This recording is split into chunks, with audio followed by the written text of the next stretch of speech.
Soup P low. सर्दी में गरम गरम सूप पी लो। कैसा सूप बेचती हो? मिक्स वेजिटेबल सूप है। और क्या? और स्पेशल मशरूम सूप है बाबूजी। अरे वाह, गर्मा गर्म मशरूम सूप। मुझे तो मशरूम सूप बहुत पसंद है, दे दो। और मुझे जल्दी से मिक्स सब्जी वाला सूप दे दो। गरम गरम सूप पीने से ठंड से कुछ तो राहत मिलेगी। शीतल एक गरीब सूप बेचने वाली थी। पिछली गर्मियों तक तो शीतल अपने ससुराल में अपने पति उमेश के साथ ही रहती थी। उसका पति उमेश पढ़ा लिखा और अच्छी सरकारी नौकरी पर था, मगर शीतल अनपढ़ थी। जबकि अनपढ़ होते हुए भी वे बहुत ही समझदार और हर काम में निपुण थी, लेकिन फिर भी उमेश के मन को वह जरा भी न भाती थी। एक बेटी का बाप बन जाने के बाद भी वह शीतल से रोज लड़ता झगड़ता रहता था। शीतल, अरे ओ शीतल, कहाँ मर गई? टिफिन लेकर आती है या नहीं? अरे बिना टिफिन के ही ऑफिस जाऊं? ये लो टिफिन उमेश। ये क्या, अनपढ़ कहीं की। इस टिफिन की शक्ल तो देख, कितना आटा लगा है इस पर। आटे के हाथ थे इसलिए थोड़ा लग गया होगा। लाओ मैं अभी साफ कर देती हूँ। बस बस रहने दे, अपने इस टिफिन को अपने पास ही रख। मैं लंच किसी होटल में कर दूंगा, गमार कहीं की। यह कहकर उमेश बिना टिफिन के ही ऑफिस के लिए निकल जाता है। एक दिन की कहासुनी होती तो शीतल शायद कुछ महसूस ना करती, पर यहाँ तो यह रोज का मामला था। बेचारी शीतल, वे हर समय रोती सिसकती रहती थी। पता नहीं माँ बाप ने क्या सोचकर मुझे इसके साथ बांध दिया।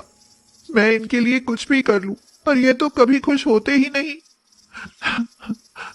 उमेश अपनी पढ़ाई लिखाई और अच्छी नौकरी के घमंड में इतना पागल था कि न तो उसे शीतल की अच्छाइयां दिखती थी और न ही उसे बेटी आकांक्षा के ही भविष्य की चिंता थी। उसे तो माँ बेटी दोनों ही कांटे की तरह चुभती रहती थी। इसीलिए एक दिन वह मन ही मन सोचता है, इस अनपढ़ जाहिल औरत के लिए अपनी जिंदगी क्यों खराब करनी भाई? क्यों ना मैं इसे घर से निकालकर किसी पढ़ी लिखी लड़की से शादी कर दूं। अगर मैं ऐसा करता हूं तो ही मेरी जिंदगी में कोई खुशी आ सकती है। बस यही बात मन में आते ही उमेश शीतल को घर से निकालने का फैसला कर लेता है और फिर एक दिन उसे धक्के मार कर घर से निकालते हुए कहता है, अब तू और तेरी बेटी इस घर में नहीं रह सकती। इसे लेकर निकल मेरे घर से, और आज के बाद इधर देखना भी नहीं, समझी? अरे आकांक्षा आपकी अपनी बेटी है, इस पर तो कुछ रहम कीजिए। अनपढ़ गंवार कहेंगी, आज के बाद मेरा न तुझसे कोई नाता है और न ही इस बच्ची से। चल निकल जाए यहाँ से। बस वह दिन था और आज कड़ाके की सर्दियों का दिन। शीतल ने उस दिन के बाद अपना और अपनी बेटी का गुजारा करने के लिए कमर कस ली है। वह अपने गुजारे के लिए जानलेवा ठंड में भी गरम गरम सूप बनाकर बेचती है। बेटी आकांक्षा, तुम घर पर क्यों नहीं रही? भला ऐसी बर्फीली ठंड में मेरे साथ यहाँ क्यों चली आई? मम्मी, आज स्कूल की छुट्टी है, इसीलिए आज पूरा दिन मुझे आपके साथ ही रहना है। पर बेटी यहाँ तो बहुत ठंड है ना, तुम्हें ठंड लग गई तो? मम्मी, ठंड तो लग ही रही है, मुझे भी गरम गरम सूप पिलाओ ना। हाँ हाँ पिलाती हूँ, पर सूप पीकर वहाँ कंबल में दुबक कर बैठ जाओ और मुझे दुकानदारी करने दो, समझी? उमेश द्वारा घर से निकाले जाने के बाद शीतल अपने गरीब माता पिता पर बोझ बनने की बजाय सूप बेचने का काम करने लगी थी और हमेशा एक ही बात सोचती रहती थी, लोग थोड़ा पढ़ने के बाद खुद को बड़े राजा महाराजा समझने लगते हैं। उमेश को ही देखो, मुझ में क्या कमी थी? बस पढ़ी लिखी ही तो न थी मैं तो अनपढ़ रह ही गई, पर अपनी आकांक्षा को उमेश से भी ज्यादा पढ़ाऊंगी। हाँ। इस बार सर्दी और सालों से कुछ ज्यादा ही पड़ रही थी और लोग घर से बाहर निकलने से भी डरते थे, मगर शीतल थी कि तड़पाने वाली ठंड में भी सूप बेचने से बाज नहीं आ रही थी। ओहो, आज तो ठंड से जान ही निकल रही है। सूप बेचने के लिए बाहर जाने का मन ही नहीं करता। अरे तो फिर मत जाओ ना बेटी। बापू, अगर ना जाऊंगी तो मेरी बेटी का क्या होगा? आप जानते भी हैं, गरीब के लिए महंगे प्राइवेट स्कूल का खर्च उठाना कितना मुश्किल होता है। वे गरीब के बच्चे से भी वही फीस लेते हैं जो अमीरों के बच्चे से। अगर इस ठंड में बाहर नहीं जाऊंगी ना, तो आकांक्षा की फीस और पढ़ाई का खर्च कैसे पूरा होगा? बाप ने तो इसे जन्म देकर घर से बाहर फेंक दिया और तू है कि इसे इतनी तकलीफ उठाकर भी पढ़ाने पर तुली है। बापू, यही तो मेरी जिंदगी का मकसद है, बेटी को पढ़ाकर इसके बाप से ज्यादा बड़ा अफसर बनाना है। अगर यही बात है तो जो तेरे दिल में आए कर बेटी, पर याद रखना गरीब के बच्चे गरीब ही रहते हैं। बस करो बापू, मैं ये नहीं मानती। यह कहकर शीतल बर्फीली सर्दी में भी सूप बेचने के लिए निकल जाती है और फटे पुराने स्वेटर में थर थर कांपते हुए सूप बेचने लगती है। बहन, तुम्हारा सूप सबको अच्छा लगता है और बिकता भी बहुत है, मगर फिर भी तुम इतनी सर्दी में फटे पुराने स्वेटर में खड़ी कांप रही हो। क्या तुम ढंग के कपड़े नहीं पहन सकती? भाई, पहले जिंदगी तो ढंग पर आए, तभी तो ढंग के कपड़े पहन पाऊंगी। कड़ी ठंड में शीतल की ऐसी बात सुनकर ग्राहक कुछ नहीं बोलता है। वह सूप पीकर चुपचाप चला जाता है।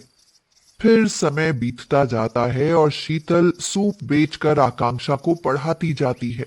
आकांक्षा स्कूल से कॉलेज पास कर एक बड़ी कंपनी में सॉफ्टवेयर इंजीनियर बन जाती है और एक दिन उसका फोन आता है। हेलो माँ, माँ। आकांक्षा बेटी, तेरी माँ तो सूप बेचने गई है, वह फोन घर पर भूल गई। मैं तेरी नानी बोल रही हूँ। नानी, आपको एक खुशखबरी सुनानी है। नानी, मेरी एक बड़ी कंपनी में नौकरी लग गई है। अरे वाह, यह तो बहुत बड़ी खुशखबरी है बेटी। तेरी माँ सुनेगी तो फूल ही नहीं समाएगी। आखिरकार हमारी शीतल ने कर ही दिखाया। अब कह सकता हूँ कि गरीब के बच्चे भी अपनी मेहनत से कुछ बन सकते हैं। उस दिन भी बहुत ठंड पड़ रही थी और साथ ही घना कोहरा भी फैला था। शीतल के तन बदन में कपकपी बंधी थी, मगर वह ठंड की परवाह न करते हुए सूप बेचने लगती है। आइए आइए, ठंड से बचने के लिए गरम गरम सूप पीने के लिए आइए। शीतल जैसे ही आवाज लगाने लगती है, फटे पुराने कंबल में लिपटा एक आदमी उसके पास आता है।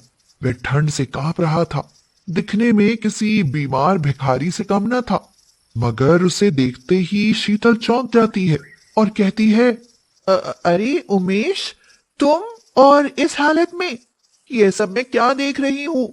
शीतल, ये सब मेरे कर्मों का दंड है। मैंने तुम्हें घर से निकालकर बड़ी भूल की। पर तुमने तो पढ़ी लिखी लड़की से शादी की थी, मेरी तरह उसे भी छोड़ दिया क्या? यह सुनकर उमेश रोने लगता है और रोते हुए कहता है, मैंने उसे नहीं छोड़ा, वही मुझे छोड़कर चली गई। सुख में साथ रही पर दुख में साथ न दिया। बीमारी के कारण सब खत्म हो गया, घर तक बिक गया मेरा। अब तो भिखारी के जैसे किसी दिन सड़क पर ही दम टूट जाएगा।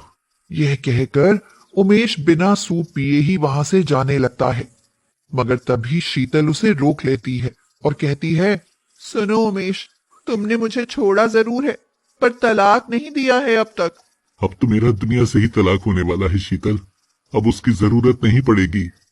पर मैं विधवा बनकर नहीं जीना चाहती। उमेश, तुम तो मेरा सहारा न बन सके, पर मैं तुम्हें बेसहारा नहीं छोड़ सकती। यह कहकर शीतल उमेश की भूल को माफ कर उसे फिर से अपना लेती है और इलाज के बाद उमेश ठीक हो जाता है। बेटी आकांक्षा घर वापस आती है तो मम्मी पापा को साथ साथ देख बहुत खुश होती है।